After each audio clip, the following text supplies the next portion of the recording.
They say you never forget your first love. For Emma Chen, that was both a blessing and a curse.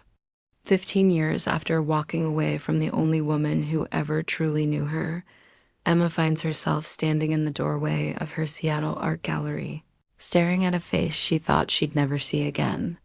Sofia Martinez, now a renowned architect, still devastatingly beautiful, still able to make Emma's heart skip with just a glance. When Sofia commissions a piece for her latest project, old wounds resurface alongside undeniable chemistry. But can two women who've built entirely separate lives find the courage to risk their hearts one more time? Sometimes love deserves a second act. The rain hadn't stopped for 3 days, which was typical for Seattle in November, but Emma Chen barely noticed anymore. She'd lived in the city for 8 years now, long enough that the constant drizzle had become as familiar as breathing. Her gallery, Brushstrokes, occupied a converted warehouse in Pioneer Square. Its exposed brick walls and floor-to-ceiling windows, the perfect backdrop for the contemporary. Art she curated. Emma stood before a new acquisition, an abstract piece, bursting with crimson and gold adjusting.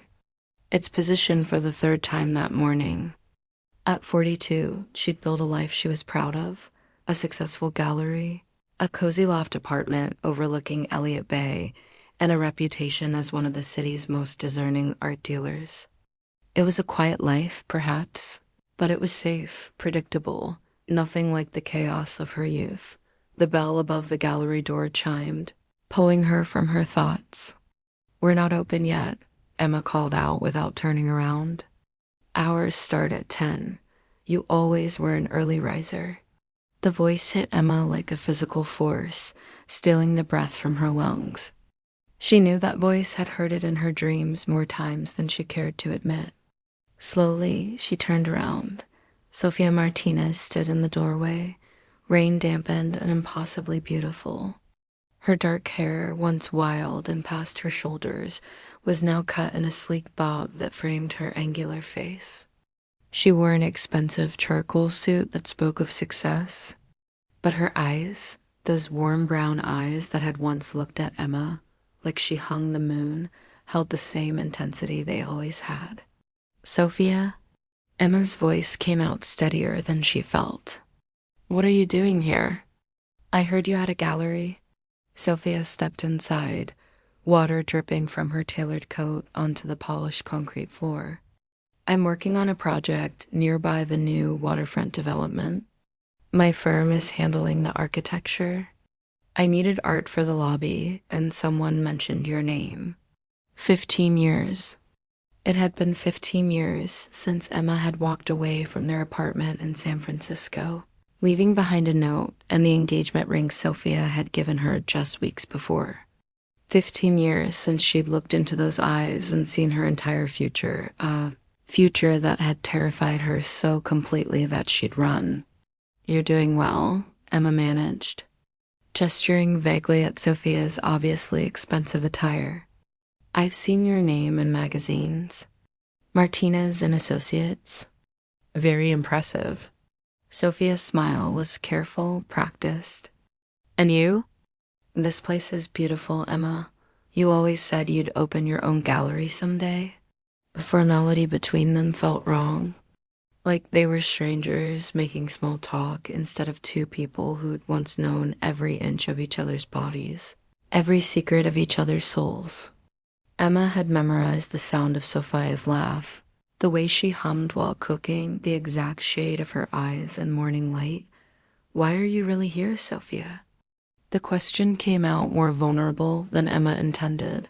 For a moment, the careful mask slipped and Emma saw something raw flash across Sofia's face. "Because when I heard your name, I couldn't stay away. Because 15 years later, I still don't understand why you left. Because I need to know." She stopped, seeming to catch herself. "But mostly, I really do need art for my building." "So, can we talk business, Emma? Or is that too much to ask?" Emma should have said no. Should have recommended another gallery, another dealer, Anyone who wouldn't feel like their chest was being squeezed in a vice just from being in the same room with Sofia Martinez. But instead, she heard herself say, "Let me get my portfolio." Over the next 2 weeks, Sofia became a fixture at brushstrokes. She'd arrive precisely at 2 o'clock every Tuesday and Thursday, armed with architectural drawings and coffee from Emma's favorite cafe, a detail that suggested Sofia had done her homework. Or perhaps still remembered more than she let on. They kept things professional. Sofia explained her vision for the waterfront development's public spaces. Emma suggested artists and pieces that would complement the architecture. They were polite, cordial even, carefully avoiding any topic that strayed too close to personal territory. It was exhausting. What about this one? Sofia pointed to a photograph of a sculpture-intertwined metal figures that seemed to be either embracing or separating, depending on the angle. It has movement, energy. Emma studied the image, acutely aware of Sofia standing close enough that she could smell her perfume. Different what she used to wear, more sophisticated. But underneath it was that same essential scent that Emma had never been able to forget. The artist is local, Emma said, stepping back to put distance between them. She works primarily with reclaimed materials. Each piece tells a story about transformation and renewal. Renewal, Sofia repeated softly. I like that. Their eyes met, and for a moment, the carefully maintained professional distance evaporated. Emma saw the question in Sofia's gaze, the same one that had been hovering unspoken between them since that first day.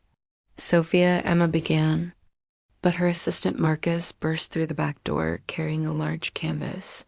"Emma, the Zhao piece just arrived. And you need to see." "Oh." He stopped short, noticing Sofia. "Sorry. Didn't mean to interrupt." "You're not," Sofia said quickly, checking her watch with what seemed like relief. "I should go anyway. I have a meeting at 4. She gathered her drawings, professional mask sliding back into place. "Same time Thursday?" Emma nodded, not trusting her voice. After Sofia left, Marcus raised an eyebrow. "So that's the famous Sofia? The one you never talk about, but get that look whenever someone mentions San Francisco?" "I don't get a look." "Emma, you get a look. And she gets a look when she watches you. Which is constantly, by the way, when you're not paying attention." He set down the canvas and crossed his arms. "What happened between you two?" Emma sank into her desk chair. "I broke her heart. Shattered it, actually. We were supposed to get married, and I ran." "Why?" It was the same question Sofia had asked, the one Emma had been asking herself for 15 years. "Because I was 27 and terrified. Because my parents had just disowned me for coming out. Because Sofia was so sure of everything of us, of our future, and I wasn't sure of anything. Because loving someone that much felt like standing on the edge of a cliff, and I was afraid of falling. And now?" "Now?" Emma laughed bitterly. "Now I'm 42, I've built a life alone, and she walks back in like no time has passed at all. Now I'm still terrified, Marcus. Maybe even more so." Marcus studied her with the kind of knowing look that came from 5 years of working together and becoming genuine friends. "You know what I think? I think you've been waiting for her. I think every relationship you've had since then, and let's be honest, there haven't been many, has been compared to her and found wanting. I think she's your unfinished business." "Very poetic for a business major," Emma muttered. "I'm serious. She's here, Emma, right here, after 15 years. Don't you think that means something? Don't you think you owe it to both of you to at least be honest about what happened?" Emma stared at the sculpture photographs Sofia had admired. Intertwined figures, embracing or separating. Transformation and renewal. Maybe Marcus was right. Maybe it was time to stop running. Thursday came too quickly. Emma had rehearsed what she wanted to say 100 times. But when Sofia walked through the door, this time with that guarded expression firmly in place, all her practice words dissolved. They reviewed 3 more artists' portfolios before Sofia finally closed the folder and looked directly at Emma. Can we stop pretending? Pretending what? That this is just business. That we're just 2 professionals collaborating on a project. That there isn't 15 years of history sitting in this room with us every single time we meet. Sofia's voice was steady, but Emma could see the tension in her shoulders. I need to understand, Emma. I've tried for 15 years to make sense of it, and I can't. We were happy. We were planning a wedding. And then one morning, you were just ... gone. Emma's throat tightened. She'd known this conversation was coming, had known it was necessary, but that didn't make it easier. I was scared. Of what? Of me? Of us? Of how much I loved you? The words came out in a rush. Sofia, my parents had just cut me off completely. My mother told me I was dead to her.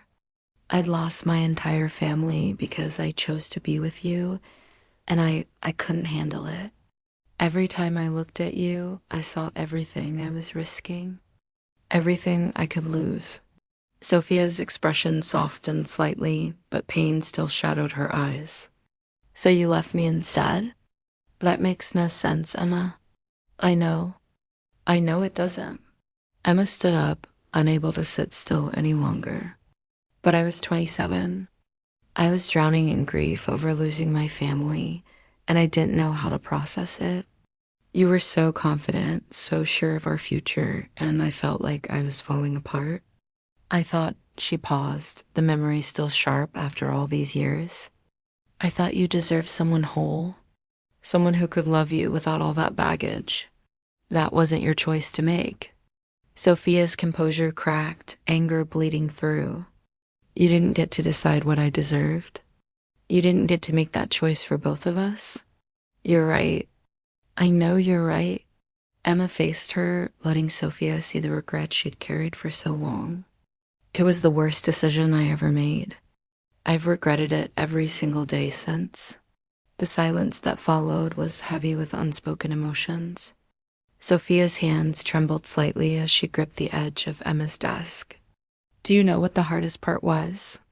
It wasn't even that you left. It was that you didn't trust me enough to let me help you through it. You didn't trust our love enough to believe we could survive it together.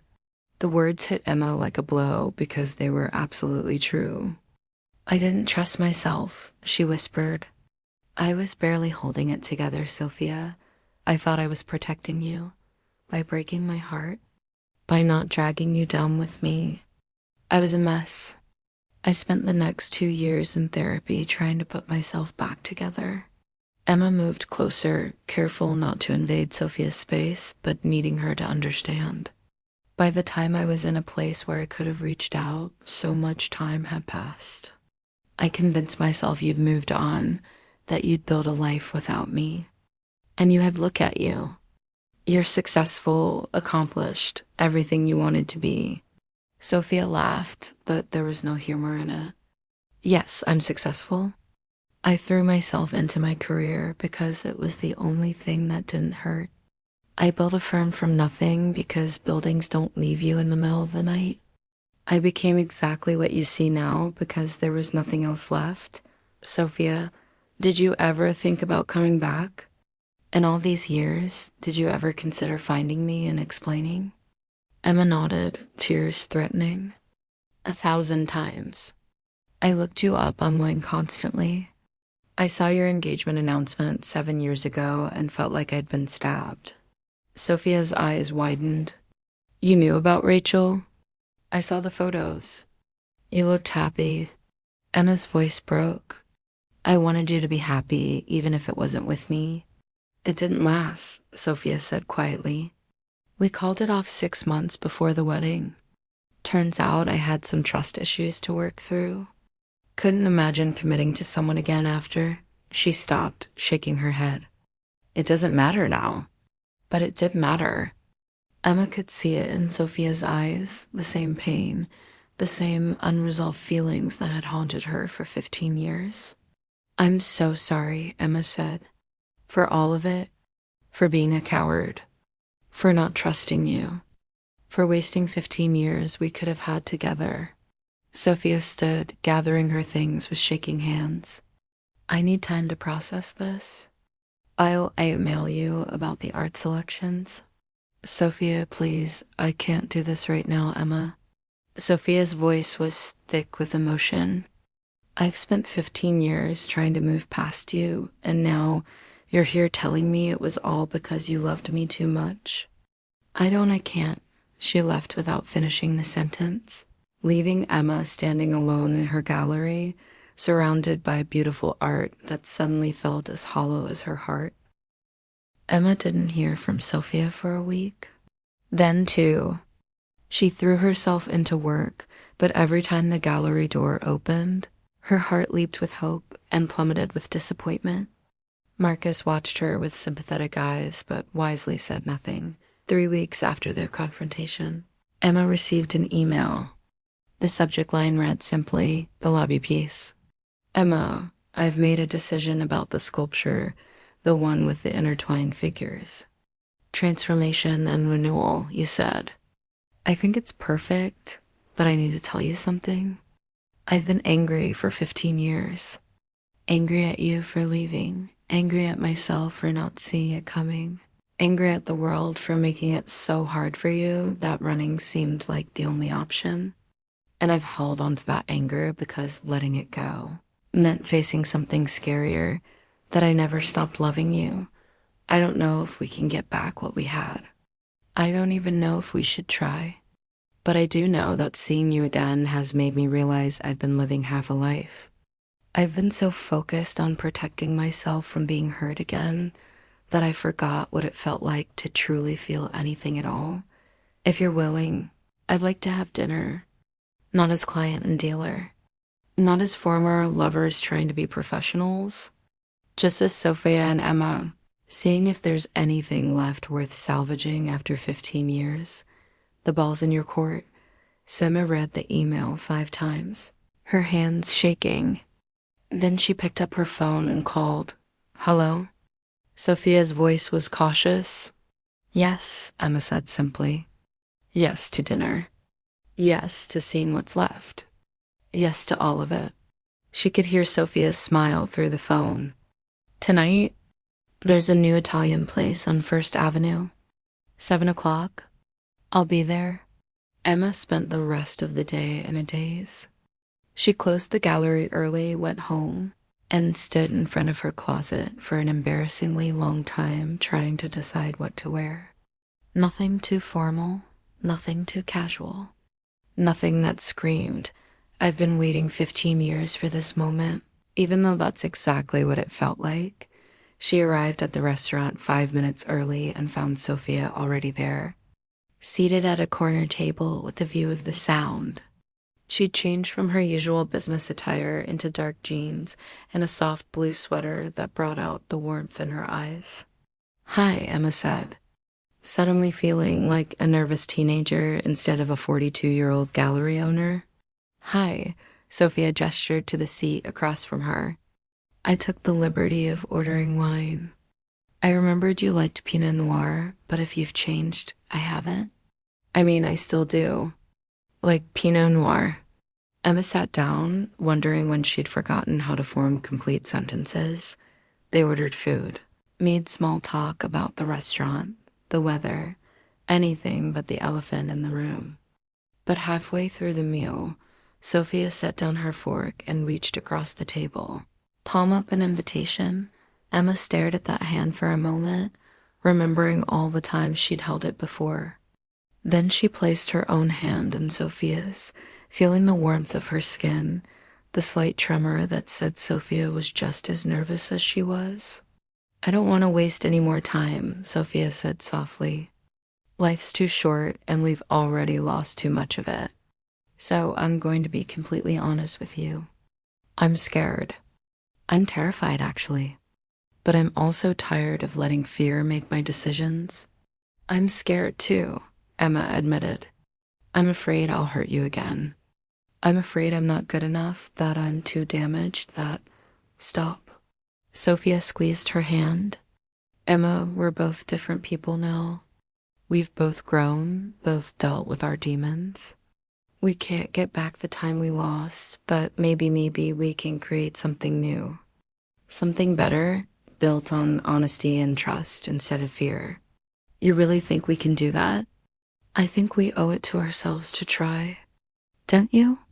Emma looked into Sofia's eyes and saw not just the woman she'd loved 15 years ago, but someone who'd been shaped by pain and survival, who'd learned to be strong without being hard. And in that moment, Emma made a choice. Not to run, not to hide, but to be brave enough to reach for what she wanted. I do, she said. I really do. Sofia smiled, and it was like the sun breaking through Seattle's perpetual clouds. Then let's take this slow. Let's get to know each other again. Let's see if the women we've become can love each other as much as the girls we were did. I'd like that, Emma said. Though for the record, I think I could love you in any universe, at any age, under any circumstances. That's a bold claim from someone who ran away 15 years ago. Emma laughed. The sound genuine for the first time in weeks. I'm working on my commitment issues. It's a process. They talked until the restaurant staff started giving them pointed looks, then walked along the waterfront despite the drizzle, hands linked between them. They talked about everything: Emma's gallery, Sofia's firm, the lives they'd built separately, the mistakes they'd made, the lessons they'd learned at Emma's building. Sofia paused. I'm not coming up tonight, I know, but I want to see you again soon. Tomorrow? Emma asked hopefully. Sofia laughed. Tomorrow. And the day after. And the day after that, if you'll have me. Emma leaned in slowly, giving Sofia every chance to pull away. When their lips met, it was soft and tentative, nothing like the passionate kisses of their youth. But it held something more: promise, hope, the possibility of second chances. Welcome to love's second act, Emma whispered against Sofia's lips. I think it might be even better than the first, Sofia whispered back. 6 months later, Emma stood in the lobby of Sofia's waterfront development, watching as the sculpture they'd chosen together was unveiled. The intertwined figures caught the light streaming through the floor-to-ceiling windows, sometimes appearing to embrace, sometimes seeming to reach for each other across an impossible distance. Sofia slipped her hand into Emma's, no longer caring who saw or what they thought. They'd taken it slow, learning each other all over again. There had been difficult conversations, moments of doubt, old wounds that needed tending. But they'd faced them together this time. What do you think? Sofia asked. I think it's perfect, Emma said, though she wasn't looking at the sculpture. She was looking at Sofia, at the woman who'd given her a second chance, who'd taught her that love was worth the risk, that happiness was worth fighting for. So are you, Sofia said, understanding as she always had, and Emma, who'd spent 15 years running from her own heart, finally felt like she'd come home. Have you ever walked away from something precious, only to realize later what you'd lost? Do you believe in second chances at love? Share your thoughts in the comments below. Have you experienced your own second act in love? What would you do if the one who got away walked back into your life?